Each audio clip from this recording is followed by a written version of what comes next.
Market Mantra. Market Mantra. Market Mantra. Market Mantra. Market Mantra.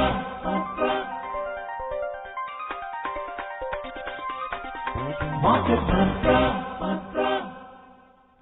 Namaskar and welcome to this Monday edition of Market Mantra, the program in which we give you a complete update on the economic news of the day. And today we'll also be taking calls from you friends on any queries that you may have on economic, business and stock market news. But do remember that we don't address company-specific queries. You may call us on 2331-4444, 2371-7106 or 2371-7117. Well, I'm Lalema Aneja Dang and with me is my co-anchor in Hindi, Vishal Sharma. नमस्कार, market मंत्र में आप सभी का स्वागत। आधे घंटे के इस कार्यक्रम में हम आप तक पहुंचाएंगे ताजा आर्थिक समाचार। प्रत्येक सोमवार की तरह आपके सवाल भी आज हम कार्यक्रम में शामिल करेंगे। आर्थिक, व्यापारिक और शेयर बाजार से जुड़े किसी भी विषय पर आप प्रश्न पूछ सकते हैं। यहां आपको बता दें कि कार्यक्रम में हम किसी विशेष कंपनी या स्टॉक के बारे में आपको जानकारी नहीं दे पाएंगे। हमसे बात करने के लिए आप इन नंबरों पर संपर्क कर सकते हैं 23314444, 23717106 और तीसरा नंबर है 23717117।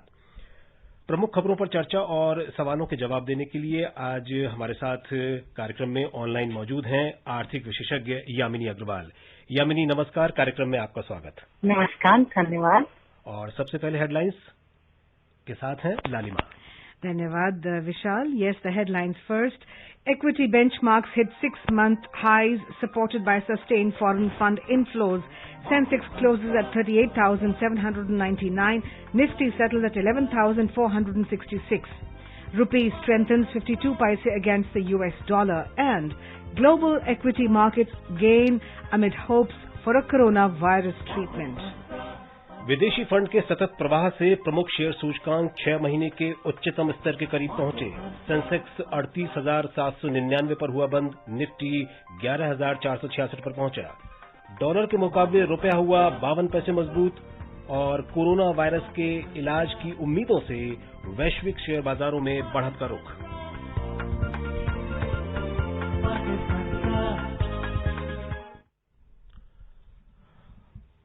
और शुरुआत आज की पहली बड़ी खबर से कर लेते हैं कि प्रमुख सूचकांकों ने 6 महीने के लगभग अपना करीब स्तर छू लिया है आज। जी। और सेंसेक्स और निफ्टी ने आज अपने 6 महीने के उच्चतम स्तर के आसपास बंद हुए हैं। सकारात्मक वैश्विक संकेतों और विदेशी फंड के सतत प्रवाह के बीच प्रमुख सूचकांकों में लगभग 0.5% की बढ़त दर्ज की गई। कारोबारियों के अनुसार डॉलर के मुकाबले रुपए में जोरदार तेजी से भी बाजार को समर्थन मिला है। बॉम्बे स्टॉक एक्सचेंज का सेंसेक्स 0.95% की बढ़त के साथ 364 अंक उछलकर 38,799 पर बंद हुआ। नेशनल स्टॉक एक्सचेंज का निफ्टी भी 0.83% की वृद्धि से 95 अंक ऊपर 11,466 पर पहुंच गया। व्यापक बाजार की बात करें तो वहां बीएसई मिड कैप 0.44% और स्मॉल कैप इंडेक्स 1.6% चढ़े। Equity benchmarks, Sensex and Nifty today closed near 6-month highs as investors scooped up banking and financial stocks. Key indices rose around 1% amid positive trend in global equities and sustained foreign fund inflows. Traders said a sharp rebound in the rupee, which soared 52 paise against the US dollar, also buoyed market sentiment. BSE Sensex closed at 38,799, up 364 points or 0.95%. Similarly, the NSE Nifty jumped 95 points or 0.83% to finish at 11,466. In the broader market at BSE, the mid-cap rose 0.44% and small caps surged 1.6%. This is the highest closing for both Sensex and Nifty since late February this year. Kotak Bank was the top gainer in the Sensex pack, spurting 3.5%, followed by IndusInd Bank, Bajaj Finance, HDFC Bank, ICICI Bank, Bajaj Finserv, SBI, Maruti and HDFC. On the other hand, Power Grid, M&M, Tech Mahindra, Titan, NTPC, Bajaj Auto, HUL and Ultratech Cement were among the laggards, dropping up to 2.1%. BSE's Bankex, Finance, Telecom, Basic Materials, Energy and Industrials indices surged as much as 2.5%, while Realty, Utilities, Metal and IT closed with losses. Global equities advanced on hopes for a coronavirus treatment after the US FDA allowed use of blood plasma from recovered patients for treating COVID-19 cases. Reports also said that the Trump administration is mulling relaxation of certain norms to allow an experimental COVID-19 vaccine from the UK to be used in the US ahead of the presidential elections in November. A single-day spike of 61,408 COVID-19 cases took India's virus caseload past the 31 lakh mark. Recoveries surged to over 23,38,000, while the death toll climbed to 57,542, according to the Union Health Ministry data. And now we are joined by Vinay Kumar Gupta from Delhi. Yes, Vinay ji, please ask your question to Dr. Yamini. Hello जी, सवाल पूछिए विनय जी। Sir, मैं ये सवाल मैं विनय कुमार गुप्ता बोल रहा हूँ और मैं ब्लाइंड हूँ। जी बताइए। तो मेरा ये सवाल है कि प्रधानमंत्री शहरी आवास योजना है, उसके बारे में पिछली हफ्ते जानकारी मांगी, उसकी जानकारी चाहिए। किस तरह से मैं इसकी जानकारी प्राप्त कर सकता हूँ या इसे कहाँ से मालूम कर सकता हूँ? जी विनय जी, हम आपसे एक गुजारिश करना चाहेंगे कि आप अपने रेडियो सेट की आवाज थोड़ी सी कम कर लें और अपने सवाल को दोबारा आप अगर फिर से पूछें तो अभी आपका सवाल स्पष्ट नहीं हो पाया है। हेलो, लगता है विनय कुमार से हमारा संपर्क टूट गया है। अब ऑनलाइन हमारे साथ हैं सतीश दिल्ली से ही। जी सतीश जी, कार्यक्रम में स्वागत। क्या सवाल है आपका? जी, मैं मैडम से पूछना चाहता हूँ। मैडम, हमने जो वर्ल्ड बैंक और दूसरे देशों से लोन ले रखा है, उसका इंटरेस्ट या EMI की जो हमें अदा करना होता है, वो रूलिंग पार्टी को जो फंड मिलता है 30 लाख करोड़, उसी में से ही अदा करना होता है या उसका कोई अलग सिस्टम है? मैडम प्लीज ये बताइएगा, धन्यवाद। जी, गवर्नमेंट या सरकार जो है लोन्स या ग्रांट्स लेती है इंटरनेशनल एजेंसी से, वर्ल्ड बैंक या IMF से। जब बैलेंस ऑफ पेमेंट्स की प्रॉब्लम होती है तो IMF वगैरह से लेती है, और अगर बाकी कोई डेवलपमेंटल लोन लेना होता है तो वर्ल्ड बैंक से लेती है। ऐसी ही बहुत सारी और इंटरनेशनल इंस्टीट्यूशंस हैं जिनसे लोन्स लिए जाते हैं जो गवर्नमेंट ही चुकाती है गवर्नमेंट खातों में से। Right. Thank you very much. We're now joined by Vaibhav. Hello. Hello. Hello. Hello, Vaibhav. Please ask your question. Yeah, hi. My question is that when the crash happened in March, everybody was saying that it will not be a V-shaped recovery. But now it's been less than 6 months and we are already back to the levels which were seen pre-crash. Mm-hmm. So what is the reason for that and what is the outlook going forward? Thank you. When the crash happened, there were not many positive signs of, the corona getting over. However, as the time has passed and people have, or the scientists have worked hard on it, and they're developing vaccines, and Russia as well as certain countries are saying that they're in the process of the human trials as well as wanting to bring the vaccine through. The recoveries are being seen as a positive sign for the economy, and hence the stock markets have regained to the levels at which they were previously. जी यामिनी, यहाँ एक आपसे बात जानना चाहेंगे कि जो बाजार में तेजी देखी जा रही है और अर्थव्यवस्था जिस तरीके से अभी धीरे धीरे ही आगे मूव कर रही है, तो क्या इन दोनों में कोई आप एक तालमेल देखती हैं या बाजार में तेजी ये वाकई में अर्थव्यवस्था के अच्छे होने के संकेत देती है या कुछ अलग है? ये कुछ जो मार्केट्स में तेजी नजर आ रही है वो इस वजह से भी नजर आ रही है क्योंकि एक पॉजिटिव सेंटिमेंट है कि इकोनॉमी रिकवरी स्टार्ट हो गई है। उसके कुछ साइंस हैं, जैसे अगर आप ट्रैफिक कंजेशंस देखें, वर्क प्लेसेस में लोगों का आना जाना देखें और ओवरऑल डेवलपमेंट्स देखें वैक्सीन्स की तरफ, उसमें एक पॉजिटिव साइन है, तो उसकी वजह से मार्केट्स में पॉजिटिविटी है। जहां तक इकोनॉमिक रिकवरी और ग्रोथ की बात है वो थोड़ा सा टाइम लेगी, बिकॉज जो साइंस, जो मैक्रो इकोनॉमिक फंडामेंटल्स हैं, जैसे अभी आरबीआई के गवर्नर ने भी कहा कि ऐसा लगता है कि वो इतने फास्ट नहीं होंगे जितनी स्टॉक मार्केट्स रिकवरी दिखा रही हैं, तो उसमें थोड़ा सा टाइम लगेगा, पर वो साइंस पॉजिटिव साइड पर ही है और इन टैंडम है, इन रिलेशन है इकोनॉमिक रिकवरी के साथ। ये कहना कि वो बिल्कुल ही सिंक में है कि वो जितनी परसेंटेज ग्रोथ दिखा रही है उतनी परसेंटेज मार्केट्स भी ग्रोथ दिखाएंगी, वो पॉसिबिलिटी नहीं है अभी। Well, today seems to be a special day anyway.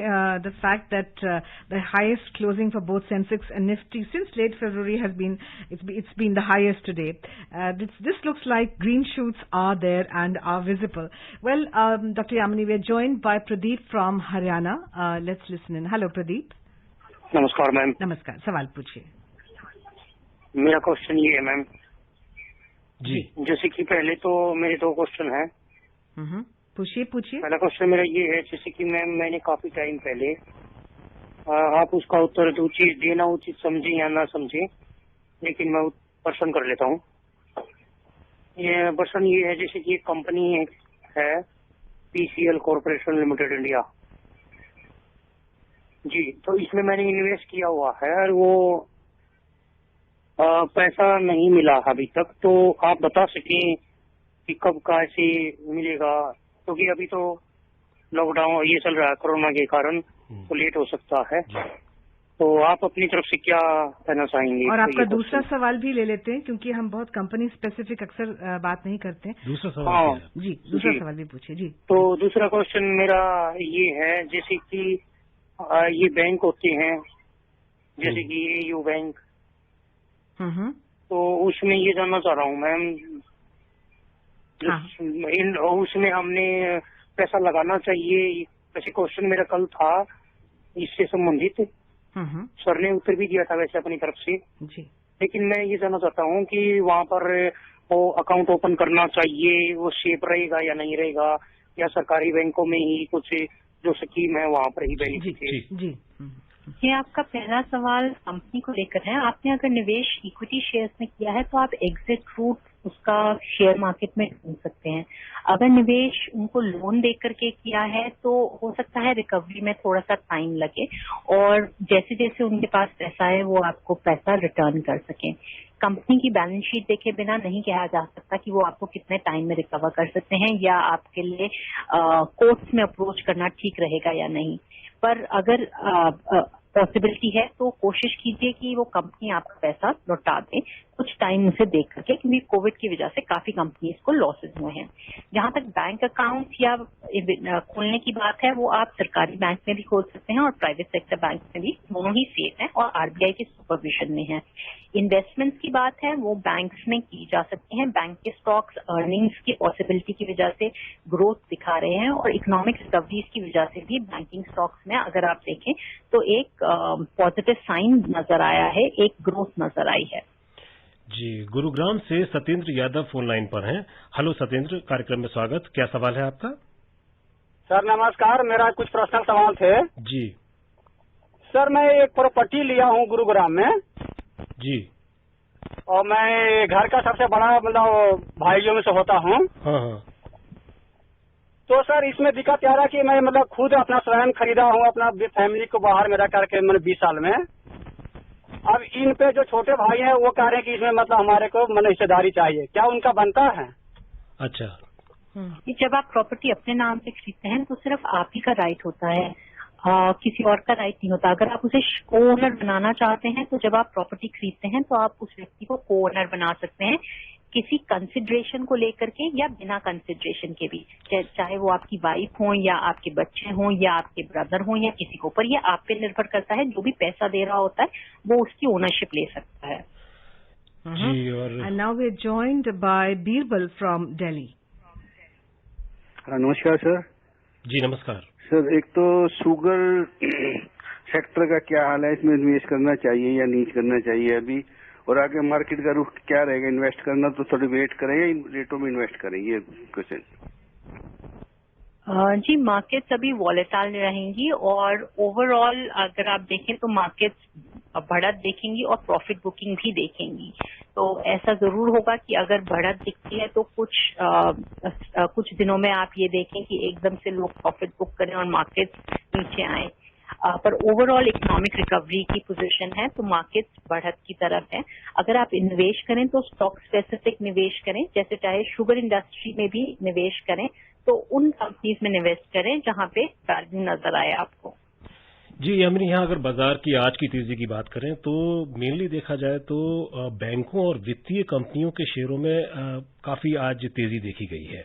ये तेजी क्या बता रही है बैंकिंग सेक्टर और वित्तीय कंपनियों की सेहत को लेकर के? जब भी निवेश नजर आता है कुछ पर्टिकुलर सेक्टर्स में तो उसकी तरफ पॉजिटिविटी नजर आती है, जिसका अर्थ है कि वहां पे अर्निंग्स जो है, एक तो अर्निंग्स पॉजिटिव नजर आई हैं और आगे आने वाले समय में भी पॉजिटिव होंगी, उसका भी एक इन्वेस्टर्स को एक्सपेक्टेशन है। तो ये एक पर्टिकुलर एस्पेक्ट है और ये भी माना जा रहा है कि जो है आरबीआई ने अभी रेट कट नहीं किए हैं, वो बैंक्स के लिए थोड़े बेनिफिशियल हैं क्योंकि उन्हें जो है रेट्स कट नहीं करने पड़ेंगे, चाहे अपने लोन्स हैं या और उसके ऊपर हैं जो भी वो एडवांसेस दे रहे हैं उसके लिए, तो वो उनको वहां पे प्रॉफिट की अपॉर्चुनिटी प्रोवाइड करते हैं। पर आगे आने वाले समय में माना जा रहा है क्योंकि इकोनॉमिक रिकवरी के लिए थोड़ा सा मनी सप्लाई को इंक्रीज करना होगा तो रेट कट हो सकते हैं। Well, we are now joined by Mohan from Mumbai. Hello. Hello. हाँ जी मोहन, सवाल पूछिए। Madam hello. जी हाँ, पूछिए, आप सवाल पूछिए, आवाज आ रही है हमें आपकी। सर मेरा सवाल ये है कि मैडम ने अभी अर्निंग्स के रिलेटेड बात किया, तो मेरा सवाल है कि मुझे बीएसई मिड कैप इंडेक्स का पी रेशियो कहाँ से मिलेगा? मैं बहुत गूगल कर रहा हूँ, मुझे मिल नहीं रहा है। सेकंड मेरा क्वेश्चन है कि large cap index, mid cap and Sensex, they are just discount of 5% from their peak, but that the mid cap index and the small cap index are trading a discount of 20% from their peak. So can you suggest that the mid cap index and that small cap index recover their original positions, the pre-COVID? Thank you, sir. There has been seen that in the mid cap and the small cap companies there has been positive returns to many investors, but again they have been very stock specific. Not overall index, but again stock specific, which is there, which can be guided into saying that one can invest in stocks and not the overall index. There has been also positive returns in specific sectors, which do indicate that investments are likely to be there. As stated in the news today also, that since February it has been one of the highest levels which the Sensex has reached on the positive notes which are there in the economy. So investing would be good in many of the companies. Again, value investing and not rallied investing. और जब हम market की बात ही कर रहे हैं तो खास तौर पर ऑटो सेक्टर की बात करना जरूरी भी हो जाता है, क्योंकि ऑटो सेक्टर के शेयरों में काफी तेज सुधार देखने को मिल रहा है यामिनी, और ऑटो इंडेक्स ने मार्च के निचले स्तर से 70% से ज्यादा की बढ़ोतरी अभी तक हासिल कर ली है दोबारा से। तो ये ऑटो इंडस्ट्री के रिवाइवल का दौर आप लगता है कि शुरू हो गया?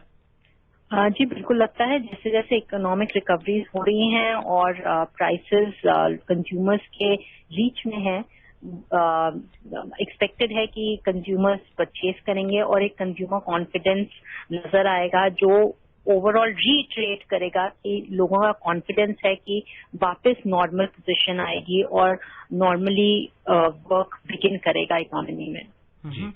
But we are now joined by Dwarka Nath from Chennai. Dwarkanath जी, सवाल पूछिए। नमस्ते सर, नमस्ते मार्केट मंत्रा टीम को मेरा नमस्ते। नमस्ते, सवाल पूछिए जी। And I am very much happy that programme is very excellent madam. अच्छा, अभी मेरे को सिर्फ एक ही जवाब चाहिए। ये ऑप्शंस जो ट्रेडिंग होता है ना मैडम, इसमें लोग ज्यादा पैसा एक ही दिन में डालते हैं फिर निकालते हैं, ये सब इससे गवर्नमेंट को कैसे प्रॉफिट मिलता है मैडम? जो ऑप्शंस ट्रेडिंग ओवरऑल जो है प्रीमियम्स पे होती है। बेसिकली आप प्रीमियम्स पे करते हैं ऑप्शंस को ट्रेड करने के लिए और इसका फायदा इन्वेस्टर्स को ज्यादा पहुंचता है। जहां तक गवर्नमेंट्स की बात है, वहां पे अगर कोई टैक्स होता है तो वो एक सिक्योरिटीज ट्रांजैक्शन टैक्स है और कोई टैक्स नहीं लगता।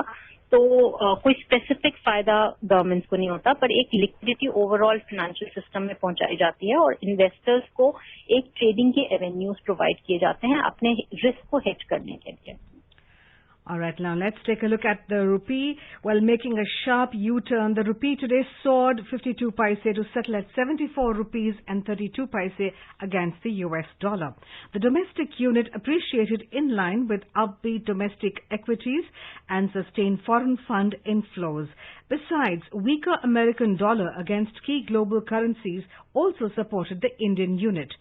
The dollar index, which gauges the greenback's strength against a basket of 6 currencies, was down 0.15% at 93.11.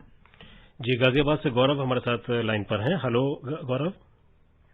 नमस्ते मार्केट मात्रा टीम, नमस्ते यामिनी जी।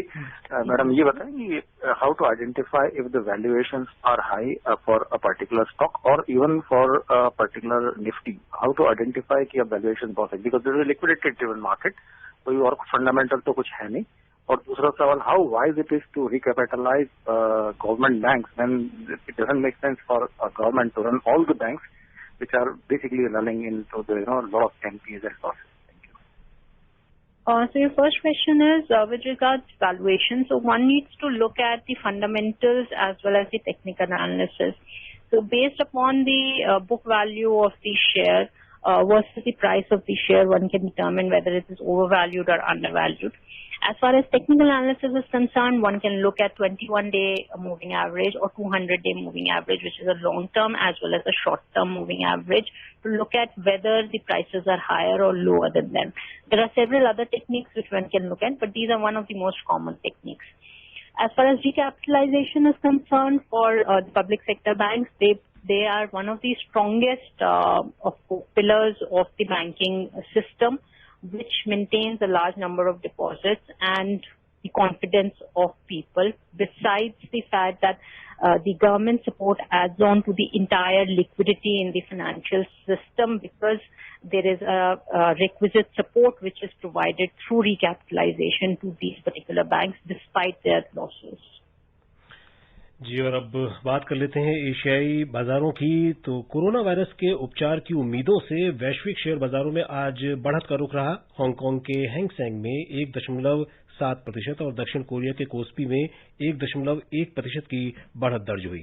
चीन के शंघाई कंपोजिट इंडेक्स में 0.2% और जापान के निकेई में 0.3% की वृद्धि हुई। सिंगापुर के स्ट्रेट्स टाइम्स में 0.4% की तेजी आई। प्रमुख यूरोपीय सूचकांकों की बात करें तो वहां अंतर्दिवसीय कारोबार में उछाल देखा गया। लंदन के फुट्सी 100 में 1.3% का उछाल आया।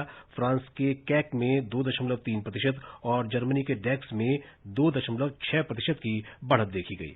And now we're joined by Kumar from Mumbai. Hello. हाँ मैडम, मेरा 2 सवाल है। जी पूछिए। पहले सवाल है, डेट फंड बोले तो क्या है? जी, और दूसरा सवाल? दूसरा सवाल है, मैं हर महीने 2000 इन्वेस्ट कर सकता हूँ शेयर में या म्यूचुअल फंड में?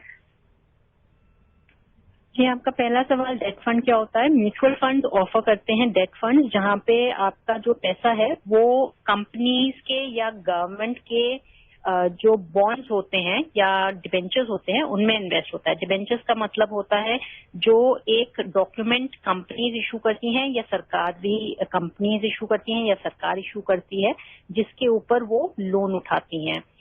आपका दूसरा सवाल कि आप 2000 रुपए से इन्वेस्ट करना चाहते हैं तो आप शेयर भी खरीद सकते हैं। 2000 में कुछ शेयर आएंगे, बहुत ज्यादा नहीं आएंगे, पर ज्यादा बेहतर तरीका होता है कि आप SIP सिस्टमैटिक इन्वेस्टमेंट प्लान होते हैं म्यूचुअल फंड्स के, उसमें 500 रुपए से शुरू होकर के आप हर महीने इन्वेस्ट कर सकते हैं और ऐसे ही करके पैसा स्टॉक मार्केट्स में या डेट फंड्स में या जगह पे इन्वेस्ट कर सकते हैं। जी, सीए पट्टू मुंबई से हमारे साथ हैं फोन लाइन पर। हेलो। जी हाँ, सवाल पूछिए। नमस्कार, मैं मुंबई से सीए पाटू बात करता हूँ। जी, मेरे 2 सवाल है सर। पहला है एक ऐसा है जो स्मॉल कैप, मिड कैप और ब्रॉडर मार्केट, इसका एक कॉन्सेप्ट का थोड़ा एक्सप्लेन करेंगे तो क्या उसके क्राइटेरिया क्या होता है जी। और दूसरा मेरा सवाल है, ये जो कंपनी 14 व 15 साल पहले 400 रुपए में शेयर बेचा और अभी वो उसका ट्रेडिंग भी नहीं होता है, तो इसके बारे में क्या हो सकता है? सेबी एक्शन लेके या नहीं लेती है? जी, पहला सवाल आपका मार्केट कैपिटलाइजेशन को लेकर है। मार्केट कैपिटलाइजेशन का मतलब होता है कि कितने शेयर्स एक कंपनी के ट्रेड कर रहे हैं, उसको उसकी प्राइस के साथ मल्टीप्लाई करेंगे तो टोटल मार्केट कैपिटलाइजेशन होता है। सेबी के अनुसार जो पहली 100 कंपनीज हैं जिनका हाईएस्ट मार्केट कैपिटलाइजेशन होता है उन्हें लार्ज कैप कहते हैं, जो नेक्स्ट 250 कंपनीज होती हैं उन्हें मिड कैप कहते हैं, और जो उसके बाद होती हैं उन्हें स्मॉल कैप कहते हैं। लेकिन अगर आप बाजार में देखें तो जिनके 20,000 करोड़ से ऊपर का मार्केट कैपिटलाइजेशन है उन्हें लार्ज कैप कंपनीज कहते हैं। 5,000 से 20,000 करोड़ के बीच में है उन्हें मिड कैप कहते हैं, और 5,000 से कम है उन्हें स्मॉल कैप कहते हैं। इनकी कैटेगराइजेशन इसलिए होती है क्योंकि उनके ऊपर इन्वेस्टमेंट्स का डाइवर्सिफिकेशन देखा जाता है, ग्रोथ देखी जाती है और चीजें देखी जाती हैं। जहां तक कंपनीज के शेयर प्राइसेस और ट्रेडिंग की बात है उसमें सेबी का कोई रोल नहीं होता। सेबी का रोल जो है ओवरऑल कैपिटल मार्केट्स को देखना होता है कि अगर ट्रेडिंग हो रही है किसी शेयर में तो वो ट्रेडिंग फेयर हो और फ्री हो और उसमें इन्वेस्टर्स को लॉस ना हो, और कंपनीज ऐसा कुछ ना करें जिसकी वजह से इन्वेस्टर्स को लॉस हो। Right, and now we have online Deshmukh from Mumbai. Hello Deshmukh ji, सवाल पूछिए।